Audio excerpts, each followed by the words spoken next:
Hello, everyone, and welcome to Controversy at Noon, an online series that discusses and explores the important and sometimes contentious issues that impact the publishing industry and the writing community at large. The Writers Guild of Alberta would like to thank the Rosa Foundation for their generous support of this online series. Now, my name is Marty Chan. I will be the moderator for this panel. I recently received the Golden Pen from the Writers Guild of Alberta. Today, I'm primarily known as a kids author. In fact, my newest book is coming out in a few weeks. It's called Izzy Wong's Nose for News.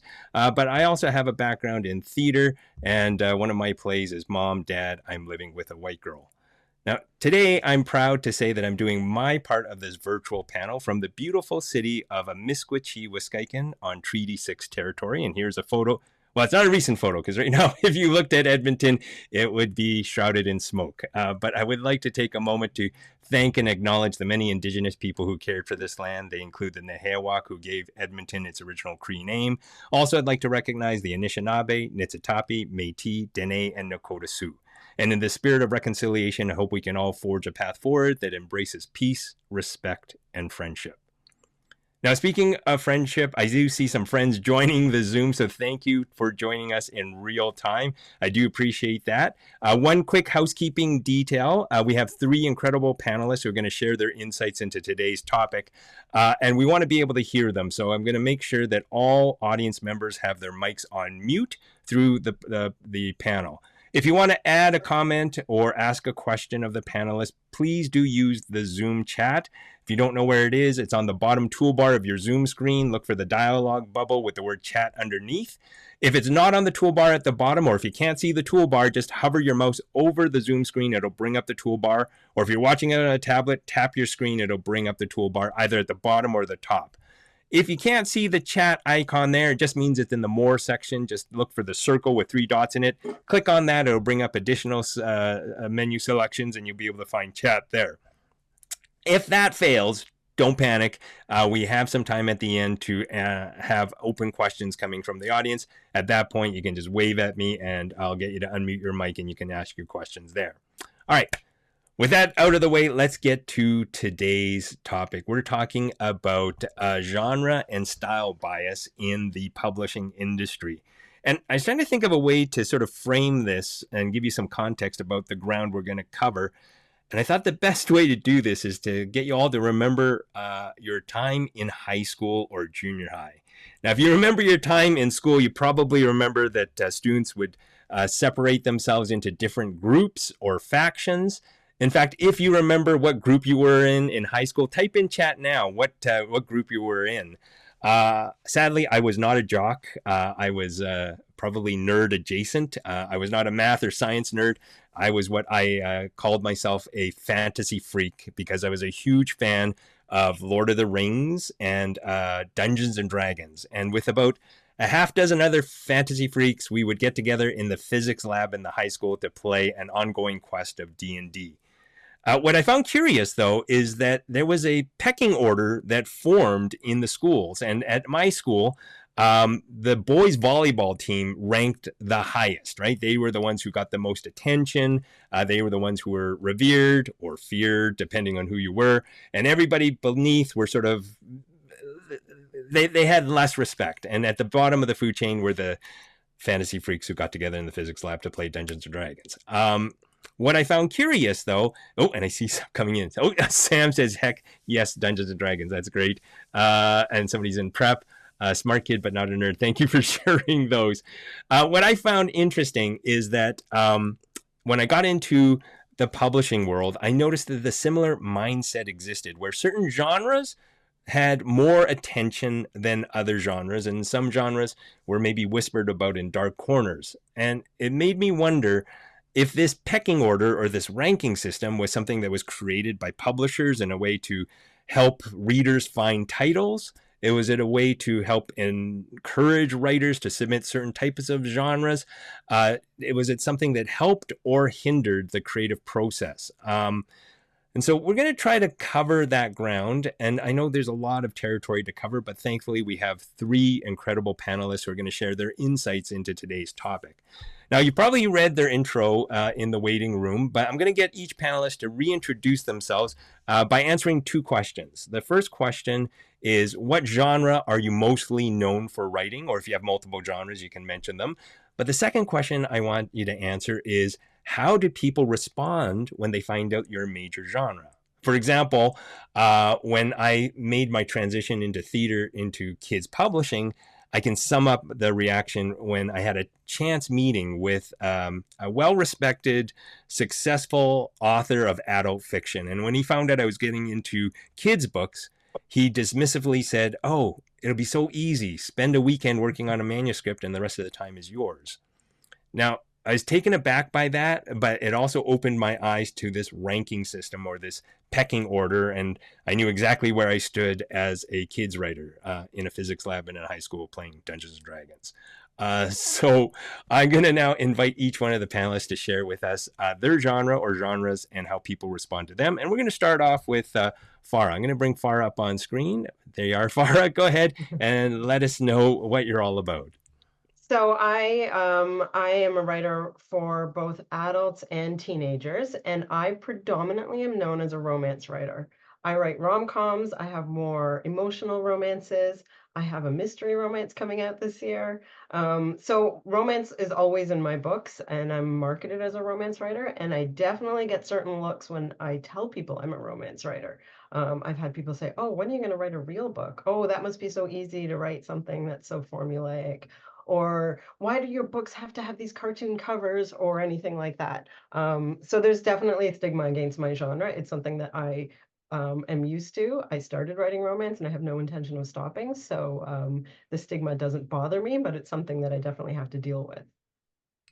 Great, thank you, Farah. All right, so let's move over to Julie now. Julie, why don't you tell us a little bit about your work and people's responses to you?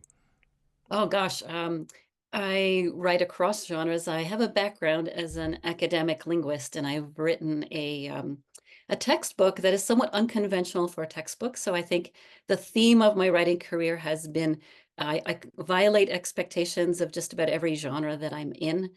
Um, and I've written and performed poetry. I have written literary essays and co-edited a volume of essays. I have a children's book that's going to come out next year. But probably the main focus of my writing I would characterize as literary science writing, which is really something that is not very prevalent or known. Most people, when they think of science writing, they think of a very journalistic style or pop science type approach to science writing. And my work really more and more blends elements of literary technique and kind of veers away from the conventions of science writing.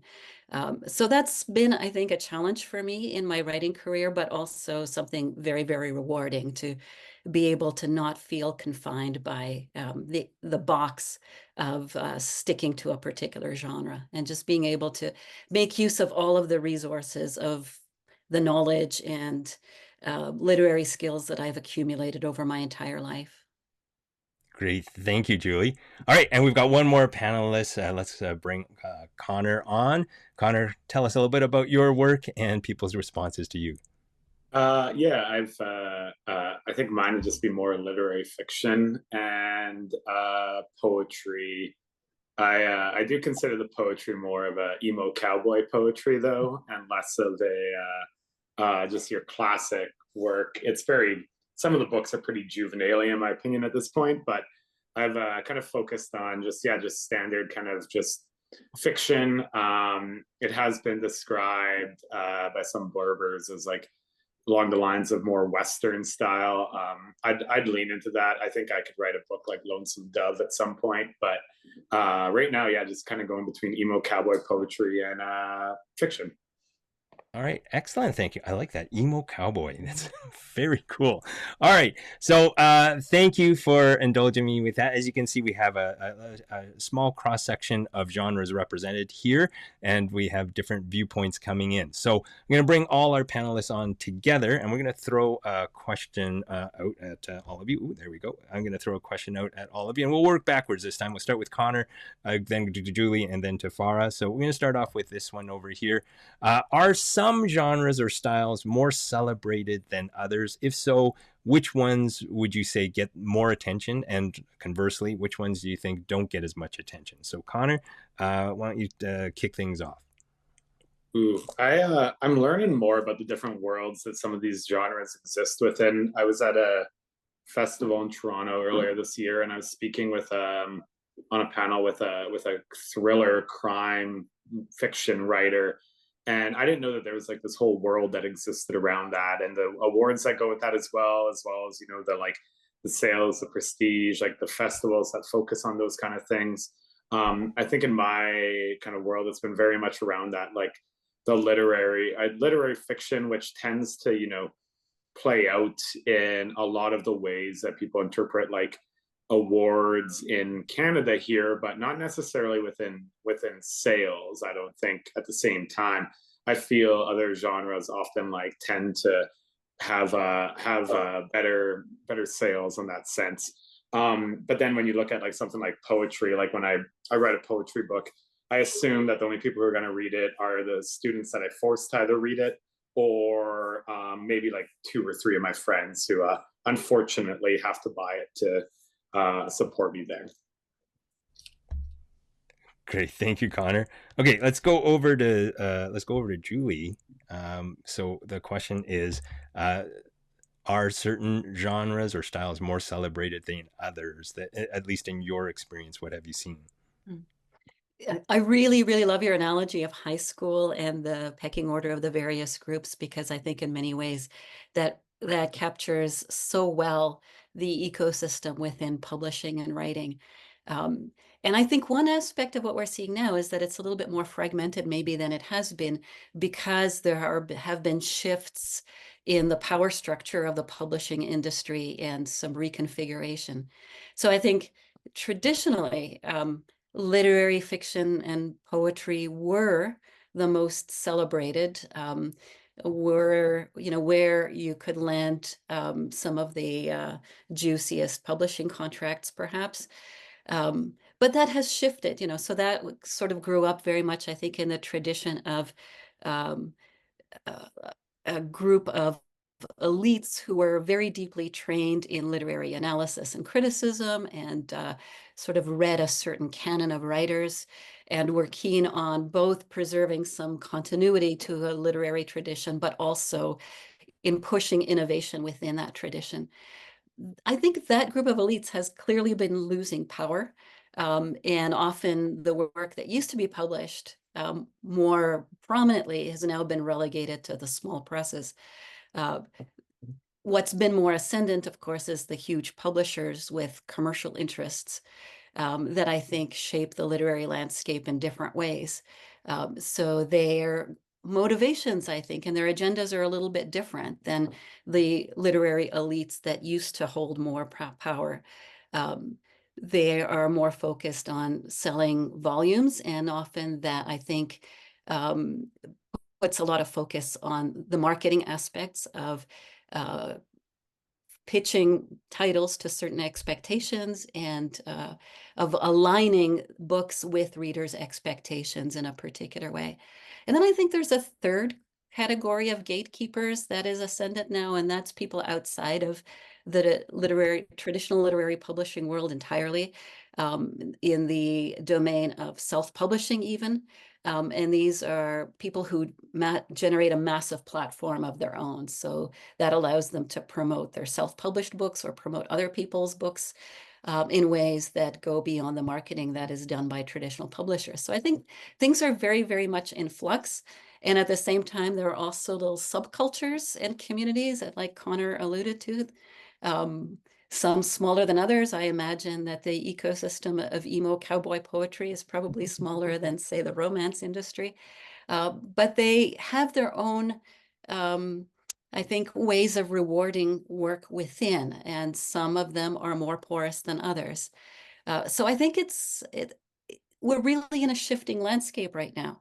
And it's certainly true that some genres, I think, are garner less respect in the mainstream media and such. But I think that it's not as monolithic as it used to be. And I think that makes for a very, very interesting landscape, as far as I'm concerned. Well, thanks, Jude. I like that you're sort of breaking down. It's almost like the fragmenting of the publishing industry, as we have the shift of power where we had a few gatekeepers. Now we have sort of multiple ways that we can sort of reach an audience, and ultimately that can be beneficial in some respects, and in some respects it can sort of create a certain homogenous kind of story. If people go, okay, well, here's where I want to shoehorn in my particular style of writing, because I know that you can make lots of money off of this, right? So it's an interesting kind of landscape that we're exploring. So thanks for giving us that sort of overview of it. All right, and over to Farah. So we're again talking about genres that you think are more celebrated than others. That's a really interesting question. I think for me, when I hear celebrated, I'm like, well, what do you mean by celebrated? Do you mean wins awards? Do you mean gets New York Times bestseller status? Or do you mean sales, like plain old making more money? Obviously, publishing is capitalism. What sells well is what publishers are going to want to publish because they're in it to make money. It's interesting what Julie said about how the publishing industry has changed in that way, that there used to be a little bit more, I don't want to say gatekeeping, but there definitely used to be more of a holding on to the literary type books, much more so in publishing. Well, now the focus is moving more towards commercial fiction, and maybe that is because that's what sells well. Like if you think about the hierarchy of what people consider important, I say important to like that because again, how do you define that term? But if you look at, for example, lit fic versus romance, romance is by far outselling literary fiction, and it has for many, many years. That's not a new thing. Romances in the 80s and the 70s was outselling literary fiction by a lot. So it's always been the genre that the people want to purchase the most of. So why would it be considered the genre that has the least value to the industry? So I love that things are changing. I love that people have a voice that they didn't have anymore, that they're getting attention from publishers that they didn't used to, getting attention from media that they didn't. So it's great. I love all these little communities that are popping up to support different genres, because for a long time, those genres didn't get support from the bigger festival circuit and whatnot. Whether it's writing groups, like we have romance writing groups, crime writing book groups, and all those other genres that were always considered a little bit lowbrow. We have our own people that we can support each other, and our readers will support us. So we don't have to look for that recognition from the larger literary elite. And I think it's fantastic that things are changing, and I think it's fantastic that we're getting more voices out there, of different kinds of voices in those genres. Great, thank you, Farah. Sort of staying with you for a second in terms of this whole notion of like certain things were lowbrow. It made me wonder, like, who was making those decisions in terms of, okay, so this is where this particular genre sits, this is where this one sits. Was it primarily the publishers? Do you think it was something that was driven by publicists or marketers as a way to get more attention to, maybe as you're alluding to, literary fiction wasn't having the same sales as romance, so was this a way to try to sort of elevate literary fiction into a category where they said, well, it's the awards that matter as opposed to the sales? So I'm just sort of curious on your take on that. Yeah, that's an interesting question. I often wonder the same thing. It's like, who's making this call? Who decides what's valued and what's not? Because if we're looking at sales, the sales don't represent what literary elite considers to have value or not. So a lot of it, I think, personally, I think a lot of it is patriarchy. It always comes down to that. Genres that are read by women historically, for example, romance, but also cozy mysteries, even domestic thrillers, they were never considered to be as important literary works as the genres that tended to be read more by men, such as like gritty mysteries or high fantasy or things like that. So of course, patriarchy brings us down in so many different ways, and that is one way to look at it. I also think that the academic elite has a lot to do with it. People in MFA programs and the professors and things pushing that idea that this is the correct way to write a book, or this is the correct kind of book to be called literature. Which doesn't always align with what the masses want. Of course, and as goes with everything, people always think that whatever most people want is of less value. McDonald's is less good than other fine dining. I mean, in my opinion, yes, McDonald's is less good than fine dining, but the idea that if it's built for the masses, then it's not important. So I think it's that mindset that is what is causing those hierarchies. Yeah, it's interesting that you bring that up, because I was just sort of reflecting on my time working in theater, and predominantly you have a female audience coming to see shows. Yet when I was thinking about the artistic directors who program their seasons, and how, like, we're seeing some changes now where we're seeing more female artistic directors at the helm of major companies. But why did it take so long to get there is my question. If because you think about, well, if you want somebody to sort of be representative of the audience who's actually paying money to come read your books or see your plays, wouldn't you want somebody that might actually have a better understanding of that audience, rather than somebody who's obviously sort of imposing what they want? And I'm not naming names, but like when you see certain theater seasons planned out, you're like, oh, this is very much the personal taste of one person, as opposed to trying to reach out to their audience. It's so hard to get ahead of that. Like when you think about shows that do really well, like Bridgerton is the best, most watched show on Netflix. Barbie outsold every other movie last year. And if you think about that, and yet we are still finding where it feels like, oh, but that's niche, that's women's entertainment. When women are purchasing more entertainment than men by far, whether it's books, movies, anything like that. Great, thank you. And jumping over to Connor, when we're talking about, it's still sticking in my mind, emo cowboy. It just sounds so incredibly cool. What are like?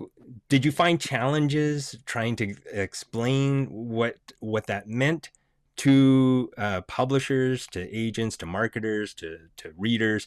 Like what's the challenge in terms of carving out something that sounds really cool, but coming across people who go, it doesn't fit any sort of box that I know fiction should exist in or poetry should exist in? I honestly don't think I tried to sell it like that until after the fact. You know, at the time, I was more like, this will make you a ton of money. It won't. It will never make anyone any money. Writing is a terrible idea if you want to make money, especially in poetry. But I recently, I have a new book coming out next year called Beaver Hills Forever Tentatively, and it's a poetic novella, which is it's about a 160-page long poem.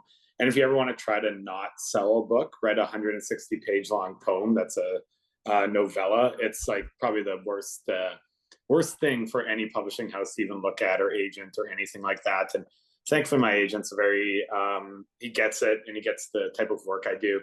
So we were able to get it out there, but it's weird. It's weird when you're trying to like do those kind of blends of like the multi-genre type thing. I find one of the funniest things that I tend to come across is, especially being a prairie writer whose work is very much situated within Edmonton or the prairie provinces here, is being in Toronto and hearing people's interpretation of what the prairie kind of literature scene like looks like. And there seems to be a sense of almost like wonder, especially right now, about the idea of I guess like cowboy shit, for lack of a better term, especially with like, you know, the new Beyonce album and different there's like it's got its moment right now. And so people in like Toronto are very much interested in this idea of a prairie literature and what that's all about. And it's quite funny to see that interpretation comparatively to what is often like shown from the novel that sells well about a 40-year-old lady in Toronto making money but trying to figure it all out, and living through that multi-generational wealth rather than coming back to this kind of act out prairie existence. So I don't know, I just find it a very interesting, the work and how people interpret it, especially when there's a little bit of a difference there. Okay, thank you. Yeah, the thing that sort of I pick up on that when you're talking about like people's perception of what prairie fiction is, oftentimes I feel like we're dealing with archetypes or more often stereotypes that are either played up or played against, right? So I was thinking about this just in terms of expectations that people have of a genre, right? I mean, I'm old enough to remember like the first sort of Asian American sort of movie that was made, Joy Luck Club, right? And everyone's sort of branded or started conceiving, if it was like an Asian story, it would be the immigrant experience, right? And what I found heartwarming is when Crazy Rich Asians came out and wound up selling tons of tickets. It showed another aspect of Asian culture. But you still have that sort of expectation that people have of that particular genre. Marty, do you mind if I just hop in on that point you just made there? Because I think that's one thing that I really am enjoying about the current state of Indigenous literature and the work that's coming out now, is that writers are writing for Indigenous communities and for themselves rather than for the Western audience. A lot of books that were published in the 80s, 90s, 2000s were very much focused on that Western ideal, of like, oh, this Indigenous person was able to rise above the intergenerational trauma and the poverty and all those things to get a good job at a university and, succeed. And they were able to make it through these Western systems. And so it was success because of the system, the colonial systems put in place, rather than success because of the community and success because of, holding on to Indigenous values and lifestyle. And so the work that's coming out now is in direct contrast to that old school one that was just propping up the Western systems. And so you got writers like Jessica Johns with Bad Creed, Billy Ray Belcourt's work, Joshua Whitehead's work, Emily Riddle's, and like the list goes on, Alicia Elliott, others. And it's really cool to see this because it's writing for community. And if people who aren't Indigenous read it and like it and want to learn from it, awesome, that's great. But it's not necessarily the specific targeted audience right from the get-go. So that's been kind of a very cool shift. Yeah, it's like they're no longer guided by what is the gatekeeper's interests or their expectation, what the audience or the readers want. Which leads me to a question for Julie, right? Because you sort of take different genres and sort of cross them over with the work in science and literary fiction. And I'm curious about some of the challenges or some of the rewards that you face when you're sort of taking that and trying to blend it in a way that will appeal to both ends, or maybe it just creates a new audience entirely. So I'm curious about your experiences in terms of taking two genres and putting them together. Yeah, in a way, it's taking the hard route, I think, because there are fewer models for how to do it well. And there are also real clashes of values in the type of writing that's done. So most of the time when people write about scientific content, the uppermost values are accuracy and clarity, and I hold to those values as well. But in more literary styles of writing, especially the ones I'm drawn to, there's a lot of premium on emotional experience, the aesthetics of the language that's being used. So I don't see my work as being primarily expository, which is very much not the case for most people who write about science. I want to create a pleasurable experience for the reader where the language is very much part of that and not just a vehicle to deliver some information that I want to get across. I value ambiguity, metaphor, making disparate connections, which in the scientific world, people are very leery of. So often the work involves me kind of having to identify for myself where I can push the conventions of one or the other, where the readers who might come from one side or the other might have their expectations violated. I think it makes the marketing of the work more challenging. But when it comes down to it, I feel really strongly that you have to write the kind of work that you feel driven to write. And to me, I think the scientific and literary aspects of my life have both been so important and so interwoven in my own mind that to separate them on the page in the way that they have been done in communities out in the publishing world just doesn't feel natural to me. So that's the kind of writing that I do. And then I hope that it finds an audience. Um, I definitely don't write with a particular audience in mind. I write more from the perspective of what is the kind of writing that is really organic to me. And in a way, I feel I don't have a choice about that. I think it's a little bit akin to a sexual orientation, that there is a kind of writing that is you, that is how you express yourself. And what is more intimate than writing, I think, you have to hew close to your own literary experience, your own values, your own way of seeing the world. And for me, that incorporates, many different worlds that I've walked through in my life and different cultures as well. So I think that I bring in stylistic elements that maybe are more commonly found in my Czech heritage than they have been in mainstream Anglophone Canadian prose. I tend to lean towards prose that's maybe a little bit more opulent, a little bit more emotional and cerebral at the same time, that I see running through a lot of Czech literature, but that is less prevalent in North America. So I think all of these life experiences just have to find their way into my work, and that's the kind of writing I have to do. Yeah, in a lot of ways, it captures that whole sense of the author's voice. Uh, Yeah, you take that example of, you can give a premise to 17 different writers, and you'll get 17 different takes on that premise. You will never get the same story if they know their voice, which is oftentimes the hardest thing I feel for authors to develop is their own voice, because sometimes they listen to so many other voices that come at them, right? It's like, oh, I've got to think about my potential reader. I got to think about that agent that I'm trying to win over, that publisher that I'm trying to get a contract with.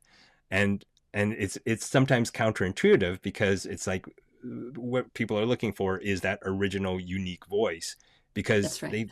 they've seen so many other stories written with other voices. Why would you try to emulate somebody else who's already been Exactly. published? Exactly. And I think, what my vision of a healthy literary ecosystem would be one that really allows each individual writer to develop that voice to the fullest, to a high, high level of skill. Here I'm gonna, I think, maybe step in and defend a little bit some aspects of the traditional literary elite group that has historically wielded a lot of power that is now, I think, giving way to other forms of power. But I think one thing that has been strong within that community has been the cultivation of skills of criticism, evaluation, and literary analysis. That's not to say that that group of people who engaged in that kind of work wasn't blinkered, biased by their own life experiences, their own agendas and whatnot. But I think they really did put a premium on cultivating those skills. What I would love to see is the other communities developing those same skills of literary analysis and criticism to a high degree, and having that be part of our literary culture in a way that it isn't anymore. We've all seen the waning of reviews that appear in newspapers. The art form of the review, I think, is very much on the decline. I think it would be amazing if each subgenre or each literary community put a lot of effort into developing vocabularies for identifying what makes this particular piece of writing exceptionally strong within its genre. What is it doing that is novel, unique, different, more effective than other examples within that genre? And I think that that would allow for much more productive crosstalk across genres. I sometimes see on jury panels that we aim for some diversity of representation, but there isn't always a productive way that we have of talking to each other that allows the member of one group to really appreciate why a jury member really, really loved a particular piece of writing that maybe fell outside of the other jurors' experience or comfort zone as a reader. So that's, a bit of a plug that I would make for the value of those skills. I would like to see them not drop and fall away, but rather become more broadly cultivated across all genres. Yeah, that's a great point to make. And it sort of leads me to a question I want to ask of Farah. Like in terms of working in the romance genre, there are a lot of sub genres in there. And if we sort of apply that notion of raising the bar in terms of, okay, if we understand what the genre is and what is considered excellence in there, what is the mechanism in place? If we're seeing newspapers, obviously we're losing book editors. Well, we've lost book editors, let's be honest. We're not losing them, we've lost them all. And in its place, it seems like Goodreads has tried to sort of fill in that. But Goodreads, again, we come into sort of gatekeepers and talking about personal taste, right? So what is considered a great story by one reader may not be considered a great one by the other. So how do we sort of create that kind of standard within the different genres and communities? Yeah, that's an excellent question. It's funny, romance is definitely like that's the community I know best, and it's enormous with lots of subgenres: monster romance, paranormal romance, historical romance. And of course, everybody has their preference for what they're reading, and within each of these subgenres, there's definitely better written books and books that are not necessarily to my tastes. But how do I find what I want? Definitely, there are some newspapers. I know the New York Times and the Washington Post have dedicated romance reviewers that are reviewing books there. But it's maybe one reviewer per newspaper. So if you're not friendly with that person, it's tough when there's only one person. So that's definitely an issue. And as a whole, I wouldn't say regular, more mainstream book reviewers will be embracing these niche genres as much. I can't imagine a literary reviewer picking up the newest monster romance and looking at it and reviewing it without their own biases coming into play. So it does become difficult, especially right now with social media, bookstagrammers, and TikTok is a big one, especially for romance. TikTok is what decides if a book is going to be popular or not. And TikTok decides whether a book will end up on the front table of your bookstore where it says TikTok recommends. And of course, we all know that there's definitely problematic aspects to that social media platform where creators of color do not seem to be getting as much views in the algorithm as white creators. And mentions of books written by people of color get a lot less attention on these social media platforms than books written by white creators. So it is a little bit of, you got to search and you got to find who you trust for recommendations. There's certain blogs. I'm thinking like Entertainment Weekly still reviews romance. There's certain places that you find a reviewer that you trust. But it definitely does make it difficult because as Julie said, there isn't a language that is universal to all books for reviewing different genres. And which is understandable because of course every genre has a different reader expectation. And if a reader is going to judge a book based on their expectations, whether they realize they're doing that or not. So I think I went off a little bit there, but I think my point is basically to trust yourself and trust the people that you value their judgment. Well, that's to me, that's interesting, that whole idea of how we're sort of fracturing the different genres, and there's some that are coming to light that wouldn't have come to light if we sort of kept the old model. And it makes me wonder now when you have technology and social media opening the doors to allow us to do things that we couldn't have done before, there's going to be a certain point where technology is going to like take us only so far. I mean, I don't want to step on the toes. I think somebody already did a panel about AI, but like when we get to a point where we're connected together and we're trying to find these small pockets of communities, and let's say we only have, I think about my D&D days, right? A half dozen people in a physics lab playing. Now, if you translate that into book sales, I mean, 6 people buying one book in a given season. I'm going to have like 3 or 4 day jobs in order to make that work. Does this mean that at a certain point, with the growth and explosion of different subgenres all the way through, does it mean that the idea of a full-time writer disappears, that we have to be sort of multifaceted and find different avenues in order to sort of pay the bills? So sorry, that was sort of a rambling way of trying to get to a point about how do we survive as writers in a world that gets fragmented. I guess that's the short end of that question. Let me put that over to Connor. I mean, I've always had writing as a very much a side thing until recently, and I still need to do that. I got my job at the university teaching creative writing, which I'm very fortunate to have. It's something I never thought I would ever be doing in my entire life. But like that supports it. I do know a couple of people who make a living off of writing, but they are also hustling hard on like the school circuit, doing events, doing different things, going to classrooms, talking, all of this just to like maintain and keep doing corporate gigs all the time. I personally don't have much interest in doing that kind of stuff anymore. I like hanging out with my students, and I like ignoring the rest of the university in general. But it's a good space for being able to create in that regard at this point. I don't know. I wish there was a little bit more ability to survive doing this, but I don't know. I'm always a fan though of taking different jobs or odd things to try to keep things going. When I was writing a lot of these books, I worked as either like a bird hunting guide or helped out in some of my friends like oil field operations or those kind of things, just to survive and be able to kind of continue to create this work here. Great, thank you. And Julie, and any tips on how we can survive if our audience gets smaller and smaller?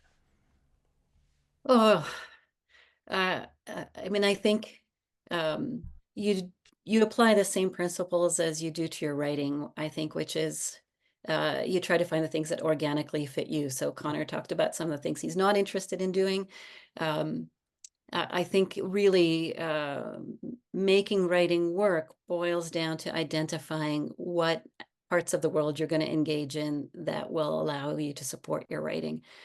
For me, that happens to be largely editing when I'm not writing. I also do a fair bit of writing for magazines, which is still one of the types of writing that I think in the kinds of work that I do does bring in a reasonable income.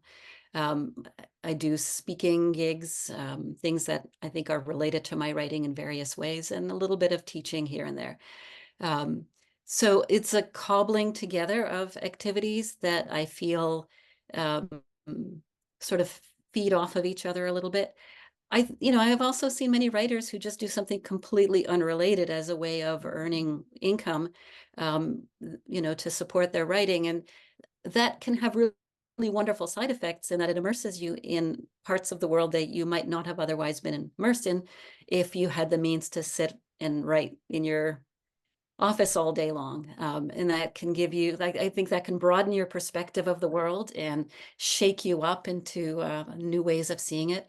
I was aware very much of how during the pandemic, when we were all so cloistered from each other, that my writing suffered from not having those incidental, unpredictable contacts with people that were unplanned and that would just provide like the seed of an idea or an observation that would make its way into my writing. And I think that is one of the positive side effects of being forced to do something other than write as a way to earn a living, is that your life is going to be filled with such unscripted moments of running into people that that you're going to have to interact with in various ways. So yeah, it's not an easy life. I think it never has been an easy life. I'm not sure that there has ever been a point in history where it has been easy. Maybe somewhat easier 30, 40 years ago in Canada. But yeah, it's not easy. You don't do it because it's easy. You do it because it's rewarding in other ways. Great, thank you for that. And over to Farah, talking a little bit about Well, I think before we started the panel, you said you've got two projects on the go and two more coming up. So I think I know how you're able to survive. You just keep writing. I just But keep any other writing. thoughts? Yeah, I am a full-time writer, and I agree with Julie. It's not easy. I write in both adult and young adult spaces, and I didn't intend to do that. I started with adult, and I started writing young adult books simply because I wanted this to be my full-time job. And so instead of taking a part-time job elsewhere, I took another part-time job writing, I guess. I also teach workshops. I work with different organizations. I am speaking engagements, whatever comes my way. I do a little bit of mentorship. I think the most important thing, if you want to be a full-time writer, if you want to make this work, is to be adaptable. When the market changes, for example, I write rom-coms, and rom-coms do well. And for the last couple of years, we've had a really, really good luck in that genre. And rom-coms have been just booming. But as it changes, I am more than willing to shift my focus to maybe more emotional romances, or maybe I'm going to try fantasy, because romantasy is doing really well. I'm still writing the books I want to write. I'm never going to write something that isn't the book from my heart, but I can adapt my bigger scope. Basically the packaging of that book from my heart can look a little bit different, so it fits with what the market wants right now. So being adaptable, I think, has been the thing that any of my friends that are successful and doing this full time, they've had to learn to kind of pivot their career and make it not what they expected it to be. Great, thank you. All right, so we just have a few minutes left, so I'm going to invite the audience. If you have any questions, you can post them in chat or raise your hand and let us know. But meanwhile, I'm going to throw one sort of general question at everybody. We'll start with Julie, go to Connor, and then Farah. What are you working on now that you'd like people to know about? So we'll start off. What did I say? Julie? Julie, go ahead. All right. Well, I have a book that's going to come out in October, so I guess I've more or less finished working on it. And the book this is my advanced copy. It's called Linguaphile, A Life of Language Love. And it is really a blending of genres, as I alluded to earlier. It's quite different, I think, from most of my other work previously. It sort of, I think, pushes the limits of science writing and into using techniques from lyric, essay, and memoir as well. I'm so curious to see how this book lands in the world. So this fall will be taken up with a fair bit of promotional activities. And I just have no way of knowing how it's going to be received. But I feel that this is the book that I was, in a way, born to write. I'm always thinking of next projects going forward, and I have a couple of ideas on the back burner that I'd like to explore, but nothing that has yet coalesced into book form.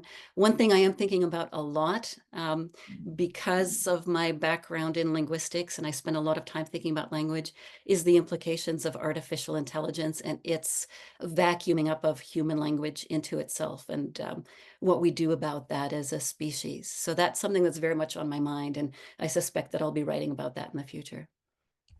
Great, thank you, Julie. What is going to happen to us with AI? What do you think? I don't know. I'll let you know after I've thought about it a whole lot and written some more. But I think it's to me, what it prompts me to really think about what language means to us as humans. And in a way, I think that this book that is coming out in October really has been my way of presenting what it means to be a linguistic human in all its facets. How it's so tightly interwoven into our relationships, our way of relating to the world, our way of living our lives through the constraints of time. All of this is bound up in language. So I'm very keen on presenting the richness of that in opposition to what I think is often the flattening or a very impoverished way of thinking of language as a bunch of statistical regularities that can be exploited by algorithms. Okay, I'm looking forward to that. All right, Connor, tell us what you're working on. I just had a novel come out this spring called Prairie Edge, about bison getting released in downtown Edmonton and the chaos that ensues from there. And yeah, as I mentioned earlier, I got another poetic novella coming out next year called Beaver Hills Forever. No beavers getting released in Edmonton on that one. And then I have another novel coming out in next year after that, 2026, I think, called Duck Blind tentatively. So we'll see what happens with that. And that's about kind of cultural appropriation through approximation, not necessarily just straight up calling it out. So a new blend of that within the academy as well as corporate worlds. And after that, I think I'm gonna take a break from writing for a few years and chill out, and then come back to it in a bit. Did you say a few years? You're gonna chill out from writing for a few years? You know, I always say that. I've said that after this, and I've said that after the last one, and I chat a lot with my buddy Jordan Abel about that, and then he continues to write a book like every year, it seems, or every 2 years, and I'm like, well, as soon as you chill out, I'll chill out. He's work. I think we're gonna figure it out together at some point. Okay. All right. And over to Farah. What are you working on now? So I'm kind of in promotion mode still. I had a book come out earlier this month called Just Playing House. I have a copy of it here. So it's on the screen too. So I'm kind of promoting that. That's my newest adult rom-com. It's a second chance romance, but really it's about a woman coming to terms with her health. It's got a bit of a medical thing to it, and I mean, it's really about a woman coming to terms with her own limitations of her body.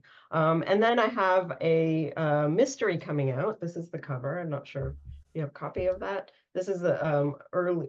Oh, look at that. So that's an early release copy. Remember Me Tomorrow is a college age YA, which is kind of a mishmash between paranormal romance, time travel romance, and a mystery. So it's my kind of going all over the place genre book. So I'm, as Julie said, I'm very curious to see what readers think of it because I've never written anything like it.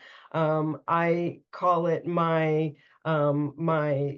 genre soup book. But it's coming out in October as well. And then I'll have 2 more books next year, but I don't know when or what they're even called yet. I've written them, I just don't know what the final titles are. Ooh, wow. Okay, all right. That's a challenge. Sorry, titles are the bane of my existence. I think every title I've submitted to my publisher, they're like, no. Pick a different one. So this brings us to the end of our time for this panel. My thanks to Farah, Julie, and Connor for being a part of this and sharing your insights into this whole notion of genre and style bias. Hopefully the audience got some takeaways from this. I think being true to your voice, I think, is the one takeaway that I would hold on dearly to. If you're writing, don't think about the genres, don't think about anything other than the story that you want to tell. That's the thing that I would hold on to. So thank you to our 3 panelists for taking the time to be a part of this. Thank you to our audience for joining us in real time. And if anybody's watching the recording or listening to the podcast of this, hello from the past, and thank you for being part of this. Take care, one and all. Have a great day, and we'll see you around. And tune in for the next controversy at noon. Take care, everybody. We'll see you around.